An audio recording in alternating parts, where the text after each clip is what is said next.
And family మాత్రమే ఉంటారు. But అమ్మాయిది కేరళ నుంచి వచ్చి ఇక్కడ మ్యారేజ్ చేసుకుని వచ్చి వీళ్ళు కాపురం పెట్టింది కేరళలో, అమ్మాయి వాళ్ళ హౌస్ దగ్గర.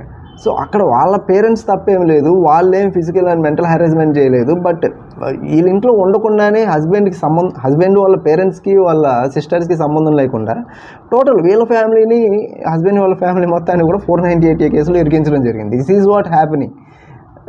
సంబంధం లేదు అని మేము ప్రూవ్ చేయడం జరిగింది హానరబుల్ హైకోర్టులో.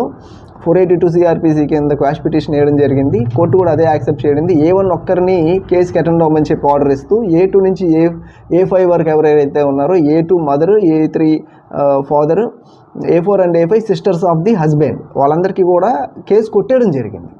This is what happening. So అయితే ఇతను అబ్రాడ్లో ఉన్న ఆయన మ్యారేజ్ చేసుకున్న తర్వాత రైట్ ఇమీడియట్లీ వాళ్ళ అమ్మాయి వాళ్ళ పేరెంట్స్ అండ్ ఫ్యామిలీ